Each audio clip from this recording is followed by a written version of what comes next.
Tonight on KGW News, abandoned cars still litter the roads. I hope they don't tow it, but under these circumstances, I hope that they understand. What you need to know if yours is still stuck or gets towed. Plus, nobody was prepared for it. We question road crews. How did the situation get so bad some were stranded through the night? And later, Yes! we meet with one of the heroes who worked in the worst conditions to get people home safe. There was 20 plus cars stuck. A lot of people probably wouldn't have got their cars out that day. Your news starts now. More than 24 hours after Portland saw near record snowfall, many streets still aren't safe. This is a live look from Drive 8, checking out conditions right now in Portland. The cold temperatures helped much of the snow stick around, and now it's getting slick again. Thanks so much for joining us. I'm Brittany Falkers, and we've got team coverage of the storm aftermath. But let's first go to Chief Meteorologist Matt Zaffino, because Matt, temperatures are really cold tonight. They certainly are, and they're getting colder by the minute. And in fact, we're close to a record low for the day. We just need to drop a couple more degrees, and we'll tie the record low for this date. And that's totally possible between now and midnight. 26 east winds at 23, which means the wind chill is down around 12 degrees or so. Again, readings around town is 23 in Scappoose, 23 in McMinnville. You get away from the gorge and the strong east winds, and the temperature's a little bit lower. However, if you're near the gorge, you have the strong east winds, the wind chills are lower, so there's really no way to win with that. Look at this, it's 5 in Sun River right now, 10 in Pendleton, so it is just cold out there as it has cleared off. Let's check out the wind chill numbers too. 11 for Portland and Hillsborough, 17 Scappoose, 14 Aurora. So like I said, the temperature may be a bit higher, but the wind chill is lower.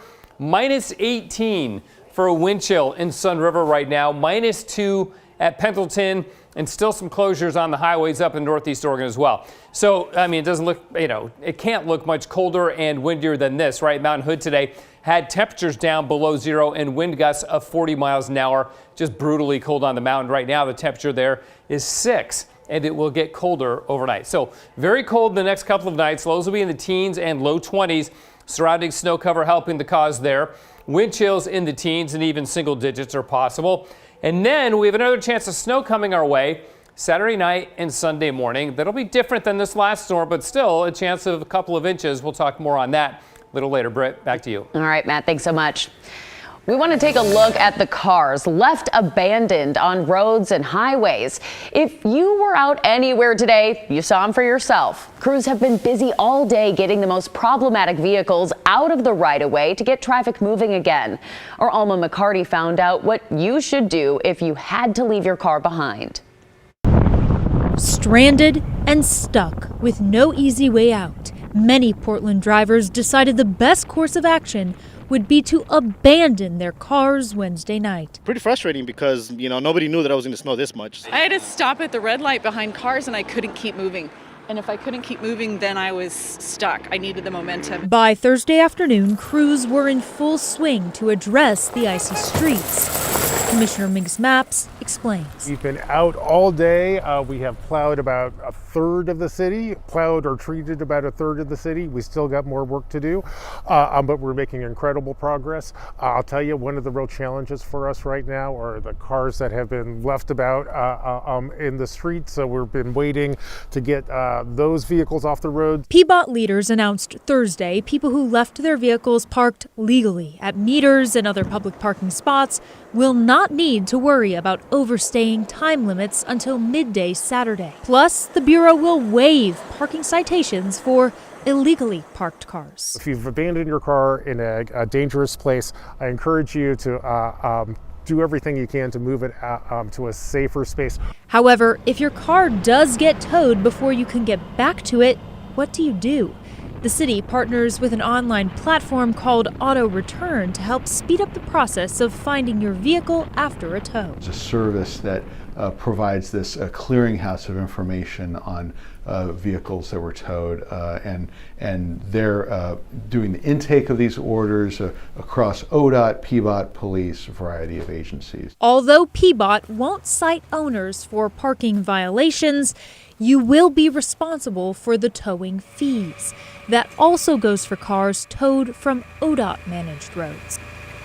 Local tow truck drivers told KGW despite nonstop calls Thursday to retrieve personal vehicles, the current focus remains on clearing blocked roads.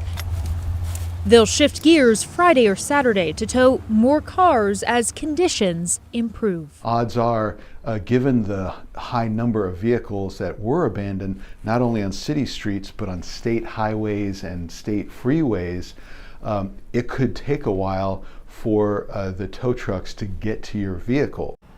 There's a link on the city's website to get to auto return, and we'll have a link to that and more towing information on KGW.com. We can tell you there are still about 25 roads closed throughout Portland tonight. Most are shut down because of cars blocking travel. Brittany? I mean, Alma, this is such an important story. There's so many times I'm driving in the winter weather, I see those cars abandoned, and it does make you think, what do I do if I'm in that situation? Absolutely. All right, thanks so much. Well, tonight, most freeways are moving again following last night's standstill in around the metro. But the problem now is leftover snow and slush refreezing. Here again is a look from Drive 8. We're in Northwest Portland right now. You can see, not many people out on the roads at this hour. We want to switch to ODOT cameras, though. This is I-84 eastbound. It's closed right now at 102nd Avenue because of so many stalled vehicles. So why did the roads get so bad that people were stranded for hours? Kyle Boshi asked ODOT that exact question today. Stalled cars and a long line of semis. Many freeways were still backed up one day after heavy snowfall created chaos around the Portland-Vancouver area.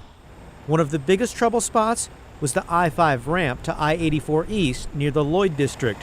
A pair of semis were wedged together on this narrow, icy ramp.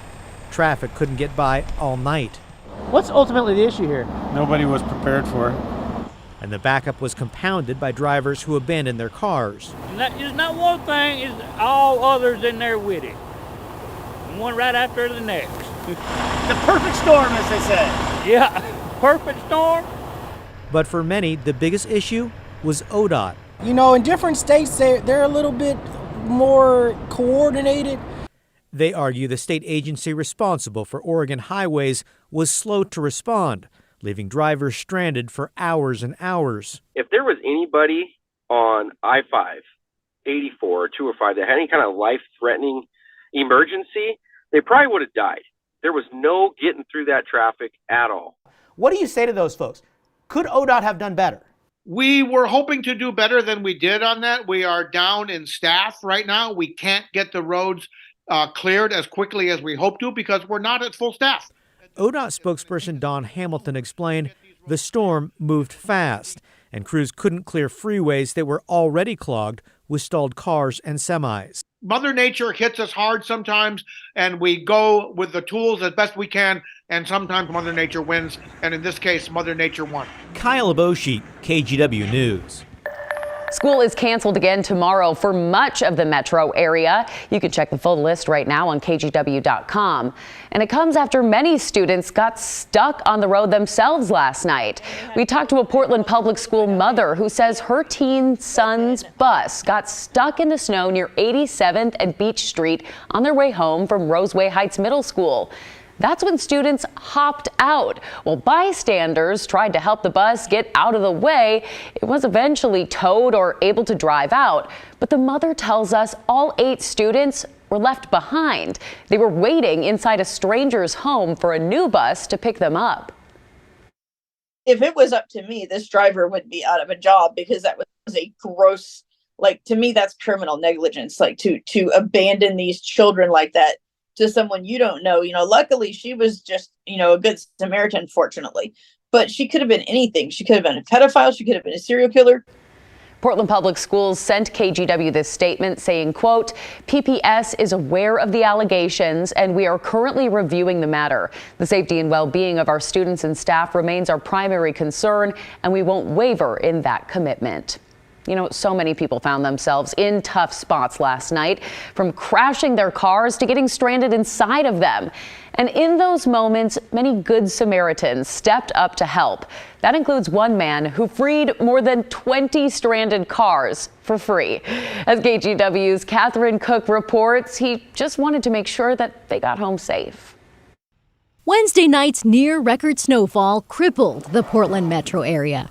Snow, ice, and gravity unyielding, stranding drivers for hours, especially on Northeast 82nd and Columbia. And the off-ramp right there was just absolutely decimated. There was 20 plus cars stuck. John Gilbert has seen it before. I just really enjoy helping people, and every time there's a big snowstorm and ice storm. On this night, John's friend Alec was in this mess. I had been sitting for about 7 hours. He called John, who loaded up his Nissan Pathfinder. Honestly, just some toe straps and shackles. Along with a few other things. Pretty much everything, his heart.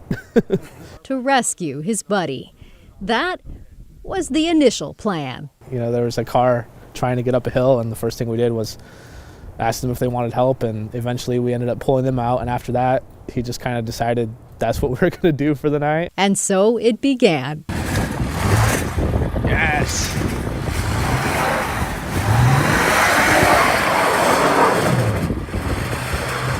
Yes! One forsaken car after another. And another. Thank you. Everyone was so thankful, people got kids at home and everything. You could tell he was enjoying himself, just making everyone happy and just helping. He's always been like that, so known him pretty much my whole life. We were out there till 6 a.m., but we got that whole off-ramp cleared. All clear except for one. We put in a valiant effort on it. This semi-truck carrying 6 tons of freight. Just the weight of those big rigs, and 2-3 inches of ice. At the wheel, a woman named Mary. I'm glad you're letting people know that people like John exist out there. She's grateful that John even tried. What a guy. That's what we're here to do, right? Help each other out. And sometimes in society it feels like we've forgotten that. John helps you remember that. On a night so many would rather forget. Consider it a success. In Northeast Portland, Catherine Cook, KGW News.